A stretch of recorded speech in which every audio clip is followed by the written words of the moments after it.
Voltamos aqui então, oitavo ano, para correção do exercício. Então, o primeiro texto aí está falando sobre a disputa do Canadá e da Dinamarca por uma ilha congelada. E o segundo texto sobre os curdos e o conflito que não tem fim, né? A questão deles quererem a sua independência, a sua separação do território. Aí está perguntando aí, número 1, o que os dois textos apresentam em comum? Então, o que os dois textos apresentam em comum é a disputa por um território. O primeiro, a Dinamarca e o Canadá disputam a ilha congelada, e depois os curdos também, que querem a sua independência. Então, os dois textos apresentam disputa territorial. Depois, 2, por que existe um conflito sangrento retratado no segundo texto e no primeiro não? Então, no primeiro texto, não existe interesses econômicos. Então, se não existe interesses econômicos, não tem conflito sangrento. Já no segundo texto, o que nós podemos observar é a estratégia da produção do petróleo, já que é uma região ali do Oriente Médio, aonde nós temos uma disputa por petróleo. Então, aí já envolve a parte econômica. Então, vocês vão colocar aí que no segundo texto é uma região estratégica para a produção do petróleo, o que leva, dificulta essa separação aí desse território, gerando aí conflitos sangrentos. Depois, a número 3 está pedindo, a partir da leitura dos textos e dos mapas, como podemos definir território. Então, o território é um espaço delimitado pelas fronteiras e que consolida a questão da expressão e do poder, né? A imposição de poder. Por exemplo, os curdos têm o seu território ali, porém não foi conferida a nacionalidade para eles, embora eles tenham seus costumes, sua linguagem totalmente diferente, justamente por causa do conflito econômico. Então, o território aí é o espaço delimitado por fronteiras, consolidada, onde impõe a questão do poder. Depois, por que é tão importante o reconhecimento do território por parte dos povos que ali vivem? Então, nesse caso aqui dos curdos, a importância, trata-se ali de uma nação, por que o reconhecimento deles como nação? Porque eles têm uma linguagem própria, eles têm costumes e hábitos diferentes das regiões vizinhas, porém não foi concedido a nacionalidade. Então, aqui o reconhecimento seria dar um reconhecimento de nação aos curdos. Já na ilha, trata-se apenas de uma soberania de um estado sobre o outro. Então, está querendo apenas mostrar ser soberano. Já não é questão de nacionalidade, tá?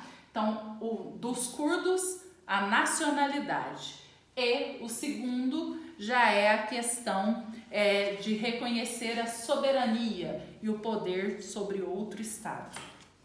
Depois, vem outro mapa aí na página 53, aonde está falando sobre o IDH. Então, o Índice de Desenvolvimento Humano. Como que nós sabemos como é o Índice de Desenvolvimento Humano de um país? Analisando o quê?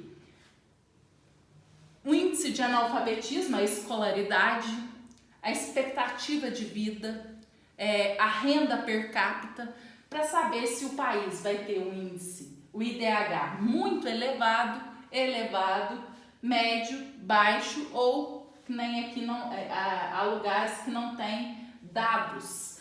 Então, o primeiro IDH do mundo é o da Noruega, onde ele é muito elevado, tem o índice de analfabetismo é 0.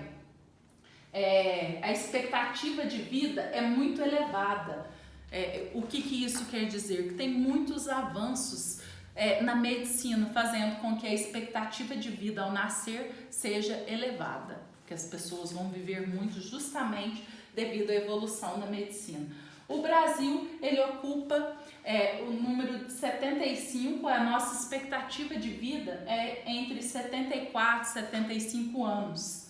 A média é aí mais ou menos. A renda per capita é de 15 mil dólares anuais. A renda per capita é a renda da família dividido por pessoas que moram naquela casa. Nós vamos encontrar a renda por cabeça, tá? Então esse mapa aí tá perguntando sobre os IDHs.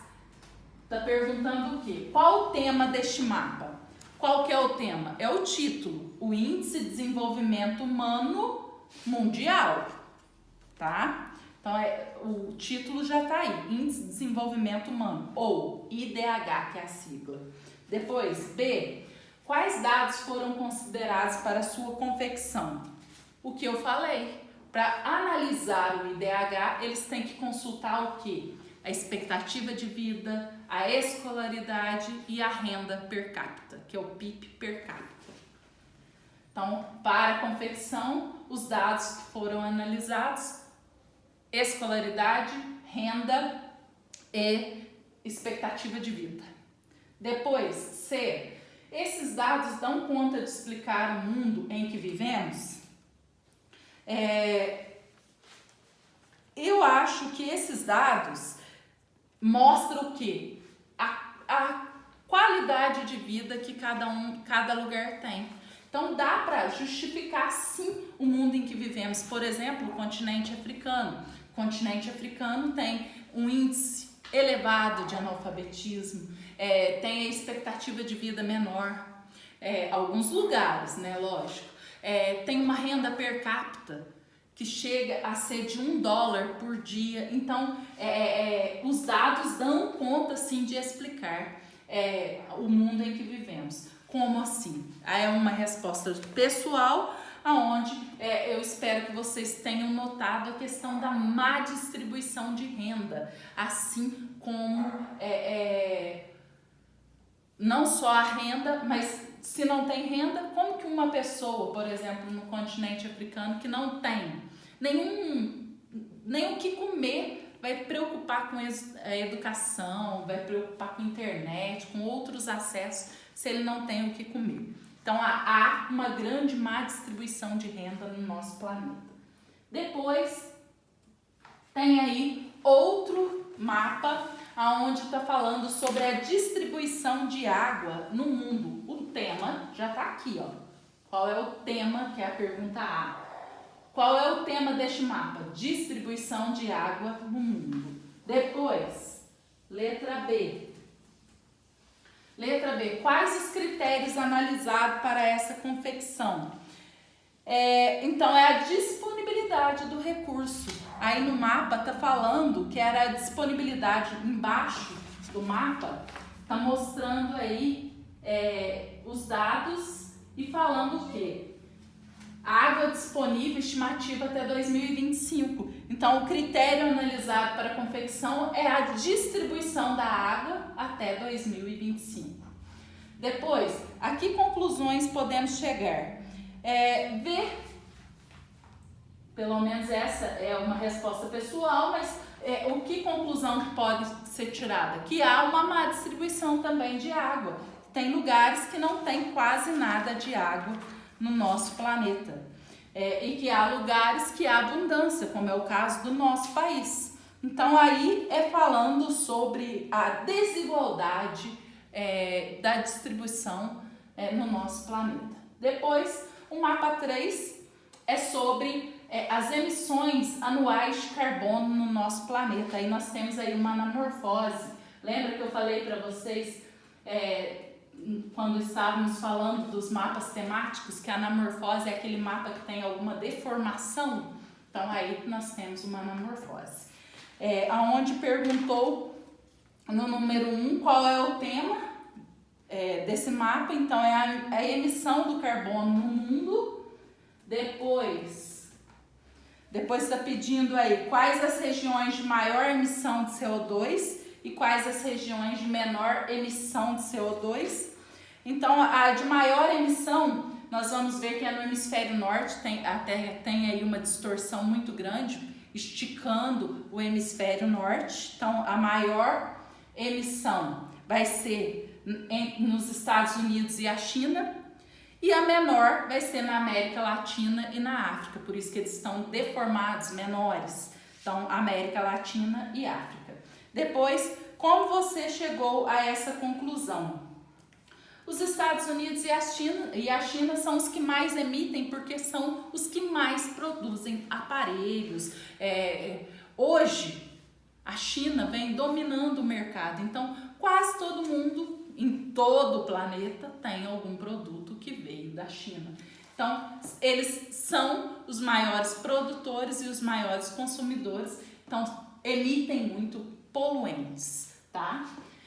Depois a tarefa 8 era para vocês analisarem também aí, o número 1 tá pedindo, esse aqui vocês, é pessoal, então vocês vão fazer o mapa e me mandar foto. Depois, já na tarefa 8, pediu aí para vocês observar as informações da tabela e depois na pergunta faz o quê? Escreva um texto explicando as informações obtidas na tabela e no gráfico. Então, o que eu espero que vocês tenham observado nessa tabela e nesse gráfico? Principalmente a diferença de escolaridade no mundo e destacar o Brasil aí, a posição do Brasil nesse ranking. Então, a gente vai ver que o Brasil, ele não está entre os melhores, né? Está bem para baixo.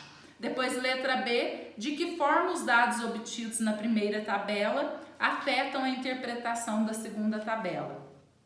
Então, os da primeira tabela são os países mais desenvolvidos e os da segunda tabela são os menos desenvolvidos. Então, os que têm menos gasto com investimentos, com educação. Lógico que nos países desenvolvidos vai investir mais, principalmente em avanços tecnológicos e educação. Depois, o 2, observe a anamorfose a seguir e faça uma análise das informações que podem ser obtidas por meio da leitura desses mapas. Aí está mostrando o uso da internet na letra A. E está pedindo, o que está mostrando? Que o hemisfério norte, Estados Unidos e Europa, principalmente a Europa Ocidental, são os que mais têm usuários da internet. Por isso que houve uma grande deformação, principalmente no hemisfério sul e principalmente no continente africano. Depois, a contaminação do vírus do HIV. O que mostrou aí? Quase desapareceu a América e aumentou muito o continente africano. Evidencia aí essa contaminação do continente africano, aumentando e tendo uma grande deformação aí no mapa.